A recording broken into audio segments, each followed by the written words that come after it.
Maliankara SNM college 1977-79 pre degree batch പൂർവ്വ വിദ്യാർത്ഥി സംഗമത്തിൽ ആനി പൗലോസ് അവതരിപ്പിച്ച കഥാപ്രസംഗം. മഹാകവി ജി ശങ്കരക്കുറുപ്പിന്റെ ഒരു അതിപ്രസിദ്ധമായ കവിതയാണ് ചന്ദനക്കട്ടി. ചരിത്രത്തിന്റെ ഏടുകളിലേക്ക് തിരിഞ്ഞു നോക്കുമ്പോൾ പല സംഭവങ്ങളും, പണ്ടുകാലത്തെ പല സംഭവങ്ങളും ഇതിൽ കാണാം. ഇത് കഥാപ്രസംഗ രൂപത്തിൽ അവതരിപ്പിക്കുകയാണ്. വെമ്പല നാട്ടിലെ തമ്പുരാട്ടിക്കൊരു കട്ടിൽ വേണം, കട്ടിൽ കടയുവാനായി കിഴക്കൻ കാട്ടിലെ ചന്ദനം തന്നെ വേണം. വെമ്പല നാട് ഇന്നത്തെ കോട്ടയം. പണ്ട് കാലത്ത് കട്ടിലിൽ കിടക്കാനുള്ള സൗഭാഗ്യം തമ്പുരാട്ടിമാർക്കും തമ്പുരാന്മാർക്കും മാത്രമേ ഉണ്ടായിരുന്നുള്ളൂ. പൊതുജനം താഴെ പായിട്ട് കിടന്നോളാണ്. കട്ടിലിൽ കിടക്കാൻ വിധിക്കപ്പെട്ട തമ്പുരാട്ടിക്ക് കട്ടിലില്ലാഞ്ഞിട്ടല്ല, പുതിയ കട്ടിൽ ചന്ദനം കൊണ്ട് തന്നെ ഒന്ന് വേണം. പിന്നെ ആനമുഖം വേണം കാലുകളിൽ. തമ്പുരാട്ടിയുടെ മോഹം പറഞ്ഞ ഉടനെ തന്നെ തമ്പുരാൻ കൽപ്പനയായി. ആരോടെ? മേനോക്കേച്ചനോട് വരാൻ പറയും. മേനോക്കേച്ചൻ എന്നാൽ കാര്യസ്ഥനാണ്. കൽപ്പന കേട്ട ഉടനെ മേനോക്കേച്ചനും മേനോന്മാരും അച്ഛന്മാരും നായന്മാരും എല്ലാമായി ഒരു വൻ പട തന്നെ വാക്കത്തെയും ഗോഡാലിയും എല്ലാമായി തമ്പുരാനെ ഒച്ചാണിച്ച് തൊഴുതിറങ്ങി. ചന്ദനമഴം തേടിയലയുന്ന അവരുടെ മനസ്സിൽ തമ്പുരാട്ടിയുടെ രൂപഭംഗി തെളിയുകയാണ്. തഴമ്പൂ കൊണ്ടു കടഞ്ഞ പോലെ താമൊളി പൂണ്ട തമ്പുരാട്ടി, തഴകിലിന്റെ മണം പുരണ്ടും കണങ്കാലോളം ചൂരുണ്ടിരുണ്ടും മുല്ലപ്പൂമാല ഉതിർന്നു നിന്നും നല്ല മടിയാർന്ന തമ്പുരാട്ടി, വേമ്പല നാട്ടിലെ തമ്പുരാട്ടി. കുറ്റിക്കാടുകളും വയലുകളും തെങ്ങിൻ തോപ്പുകളും എല്ലാം താണ്ടി അവർ ചന്ദനവനം തേടി പോവുകയാണ്. അങ്ങനെ പോകുന്ന അവരുടെ മനസ്സിൽ തമ്പുരാന്റെ കൽപ്പന കാതുകളിൽ മുഴങ്ങുകയാണ്. തടിമൂത്ത ചന്ദനം കൊണ്ടല്ലാതെ ഈ പടികേറി ആരും വരേണ്ട നാളെ, തലയും ചൊറിഞ്ഞു വന്നു പോയാൽ തലയോട് കൂടി വിടില്ലൊരാളെ. നടന്ന് നടന്ന് ഉച്ചയായി.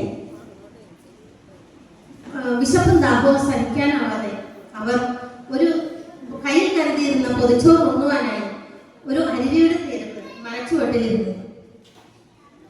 അങ്ങനെ ഭക്ഷണം കഴിക്കുന്നതിനിടെ ഒരാൾ ചോദിച്ചു, ഇത് അതാ അങ്ങോട്ടേക്ക് നോക്കൂ, എന്താണത്? അരുവിതൻ വക്കിൽ കുറച്ചകത്ത് ഒരു മരം ചന്ദനം തന്നെയല്ലേ, പല മരം കണ്ടു തഴക്കമാർന്ന തലവനാശാരിതൻ ചെന്നു നേരെ. ഇടതുകൈ പത്തി വിലങ്ങനെ വെച്ച് ഇടയിൽ പുരികം സ്ഫുരിച്ചു നോക്കി.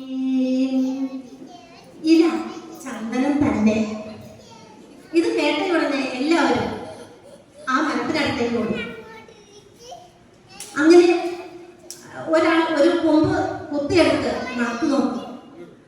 ഹായ്, നല്ല മണം, നറു ചന്ദനത്തിന്റെ തണുത്ത ഗന്ധം.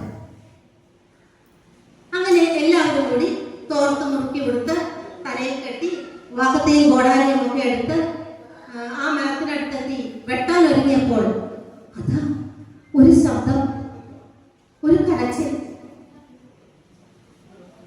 വെട്ടല്ലേ കൊത്തല്ലേ നായന്മാരെ, വെട്ടല്ലേ കൊത്തല്ലേ തച്ചന്മാരെ, വെട്ടല്ലേ കൊത്തല്ലേ നായന്മാരെ, വെട്ടല്ലേ കൊത്തല്ലേ തച്ചന്മാരെ. ഇവിടുന്ന് ശബ്ദം. പിന്നെ കോടാലികൾ പൊങ്ങിയില്ല. അവരെല്ലാവരും പേടിച്ചെന്ന് പരസ്പരം നോക്കി. ഇത് ഇനി വനദേവതയാണോ? ഇനി ഇനിയിപ്പോ ലക്ഷ്യവും മറ്റുമാണ്. അങ്ങനെ പേടിച്ചകണ്ട് അവർ പരസ്പരം പറഞ്ഞു, നമുക്ക് തിരിച്ചു പോകാം. പക്ഷെ തമ്പുരാന്റെ പടി കൂടാതെ എങ്ങനെ നമ്മൾ തിരിച്ചു ചെല്ലും? തമ്പുരാൻ കൽപ്പിച്ചിരിക്കയല്ലോ. കൽപ്പന മുന്നിൽ മുഴിച്ചു നോക്കി, ഇരുമുള്ളു പോരാ, ചടച്ചി പോരാ, തിരുമേനി കൽപ്പിച്ചിരിക്കയല്ലേ. തടി കൂടാതെ ഇങ്ങോട്ട് വന്നു പോയാൽ തടിയും തലയും പിരിയുമല്ലോ. അങ്ങനെ അവർ കുറെ സമയം കഴിഞ്ഞ് ഒരാൾ പറഞ്ഞു, ഞാൻ കയറി നോക്കാം. ഒരു കുട്ടിയുടെ ശബ്ദമാണെന്ന് തോന്നുന്നു. ഇനി വല്ല യക്ഷിയോ മറ്റോ ആണെങ്കിൽ ഈ കത്തി കൂടി അരയിൽ വെച്ചു. മറ്റുള്ളവർ അവന് ധൈര്യം പറഞ്ഞു. അങ്ങനെ അവൻ കിതപ്പോടെ നെഞ്ചുരഞ്ഞ് പേടിച്ചരണ്ട് അതിന്റെ മുകളിലേക്ക് വലിഞ്ഞു കയറി. അപ്പോൾ അവിടെ ഒരു പൊത്ത്. ആ പൊത്തിലേക്ക് നോക്കിയ അവന്റെ കണ്ണുകളെ വിശ്വസിക്കാനായില്ല. കട്യാവ് കൊണ്ടു പുതച്ചവിടെ പൊട്ടിയിരിക്കുന്നു കൺകുളിരേ, ഇരുളിനകത്തു കൊളുത്തി വച്ചോരകവിളക്കുപോലെ, അന്തിക്കൊടുമുകിരിനടുവിൽ പൊന്തി വരും കൊച്ചു താര പോലെ, ചെമ്പട്ടിനുള്ളിൽ മിനുക്കി വച്ച ചെമ്പുറ്റ മാണിക്യ കല്ല് പോലെ, ആകാശത്തിലെ നക്ഷത്രം പോലെ, ഇരുളിൽ കൊളുത്തി വെച്ച വിളക്ക് പോലെ, ചെമ്പകത്തിന്റെ നറുമുട്ട് പോലെ സുന്ദരിയായ ഒരു പെൺകുട്ടി. എങ്ങനെ ഈ കുട്ടി പൊത്തിലെത്തി? ആരോ കുഞ്ഞിനെ തക്കം നോക്കി ആനറാഞ്ചി പക്ഷി കൊണ്ടുവന്നു. ഈ മരപ്പൊത്തിലിരുത്തി പോലും ഓമനിച്ചങ്ങനെ പോറ്റി പോലും. റാഞ്ചി കൊണ്ടുവന്ന ഈ കുഞ്ഞിനോട് ആ പക്ഷിക്ക് മാതൃനിർവിശേഷമായ സ്നേഹമാണ് ഉണ്ടായിരുന്നത്. അത് അതിനെ ഓമനിച്ച് ലാളിച്ച് വളർത്തി. രാവിലെ കൂടുവിട്ടിറങ്ങുന്ന ആ പക്ഷി തന്റെ കുഞ്ഞിനുള്ള കായ്കനികളുമായി ഇരുട്ടുന്നതിന് മുൻപ് കൂട്ടിലെത്തും. ആ കുഞ്ഞിനും ഇതുപോലെ തന്നെയായിരുന്നു ആ പക്ഷിയോട്. പൊത്തിന്ന് പുറത്തു പോരാൻ കുഞ്ഞിന് ആഗ്രഹമില്ലാഞ്ഞിട്ടല്ല, പൊത്തിന്ന് പോരുവാനുണ്ട് മോഹം, പോരുവാൻ വയ്യാത്തതാണു പോലും, നിരമുറ്റ വാത്സല്യം പോലും അമ്മ ചിറകിട്ടടിച്ചു മരിക്കും പോലും. അന്തിച്ചുവപ്പിൽ പൊതിഞ്ഞെടുത്ത അമ്പിളിക്കുഞ്ഞിനെ പോലെ പട്ടിയാവുകൊണ്ട് മൂടി പുതപ്പിച്ച് ആ കുഞ്ഞിനെ അവർ താഴെയിറങ്ങി. എല്ലാവരും നിലത്തൊടിയിക്കാതെ അതിനെ വാരി. തമ്പുരാന്റെ കൽപ്പന ഓർമ്മിച്ച മേലോക്കേശം പറഞ്ഞു, ഇനി മരം മുറിക്കാം. പത്തി പരത്തി പറന്നെടുക്കും പാമ്പുകൾ കോടാലി പൊങ്ങിത്താണു, കടയറ്റ ചന്ദനം തലതിരിഞ്ഞ് ഉഴവറ്റാൽ അറിയിലം പതിച്ചു. ഇലയും കൊമ്പുകളും വെട്ടിമാറ്റി എല്ലാവരും ചേർന്ന് തടി തോളിലേക്ക് ആഹ്ലാദത്തോടെ കൊട്ടാരത്തിലേക്ക് മടങ്ങി. ആഹ്ലാദത്തിനിടയിലും എല്ലാവരുടെയും മനസ്സിൽ ഒരു ചോദ്യം ഉയർന്നു, ഈ പിഞ്ചു കുഞ്ഞിനെ നമ്മൾ എന്ത് ചെയ്യും? പകൽ വിടവാങ്ങി. രാത്രിയെ വരവേൽക്കുകയാണ്. തന്റെ കുഞ്ഞിനുള്ള ഭക്ഷണവുമായി വന്ന ആ പക്ഷി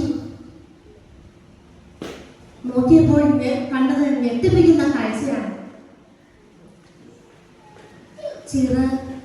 ചിറകോലും അമ്മ പറന്നു വന്നു, ചിരകാലം ചന്ദനം നിന്നതിക്കൽ, മരമില്ല കൂടില്ല കുഞ്ഞുമില്ല, മരവിപ്പു കേറി അതിൻ്റുടലിൽ, തല ചുറ്റിയിടും പോലെ മരത്തിൽ തലയിൽ കറങ്ങി വന്നു.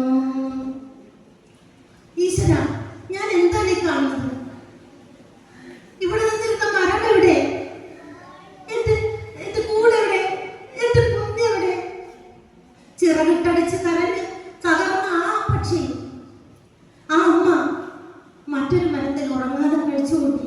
രാത്രി മുഴുവനും നിലാവ് പടർന്നു. ആ നിലാവ് വെളിച്ചത്തിൽ ഉറങ്ങാതിരുന്ന ആ പക്ഷി അമ്മ താഴോട്ട് നോക്കി. താഴോട്ട് നോക്കിയപ്പോൾ എന്തോ ഒന്ന് കണ്ടു. എന്താണത്? ചോരപ്പാട് പോലെ എന്തോ ഒന്ന് കണ്ടു.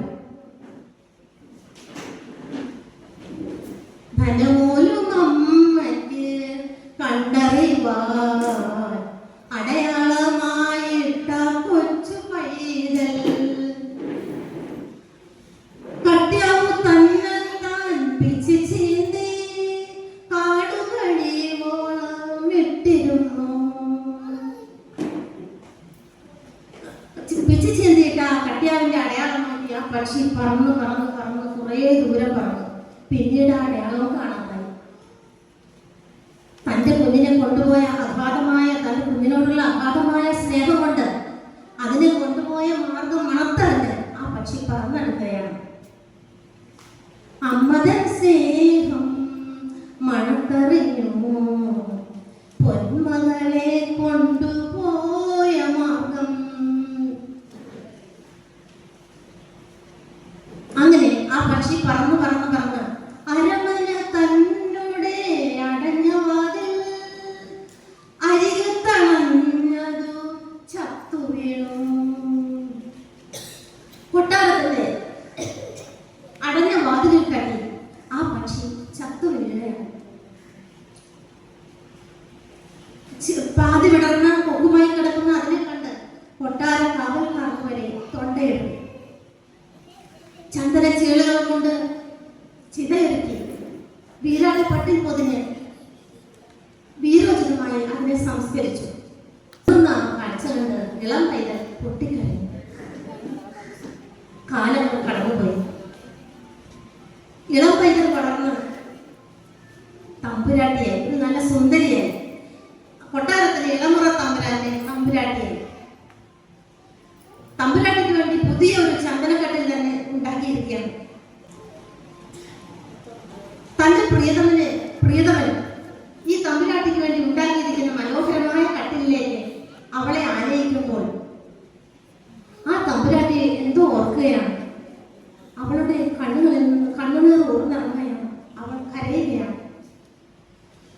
അവളുടെ കണ്ണുകളിൽ നിന്നു രണ്ടു കവിളിലും കൂടി ഒലിച്ചു കണ്ണീർ. അവളുടെ കണ്ണുകളിൽ നിന്നു രണ്ടു കവിളിലും കൂടി ഒലിച്ചു കണ്ണീർ. ചിറകാർന്നൊരമ്മയെ പറ്റി ഓർത്തോ, ചിറകു വിരിക്കുന്ന ഭാഗ്യം ഓർത്തോ. ചിറകാർന്നൊരമ്മയെ പറ്റി ഓർത്തോ, ചിറകു വിടർത്തുന്ന ഭാഗ്യം ഓർത്തോ. ഉത്തരം കണ്ടെത്താൻ സഹൃദയരെ ചുമതലപ്പെടുത്തട്ടെ. മരണത്തിന്റെ മുമ്പിലും വളരെയധികം ത്യാഗം സഹിച്ച് വേദനിക്കുന്ന മാതൃത്വത്തിന്റെ മുമ്പിൽ ശിരസ്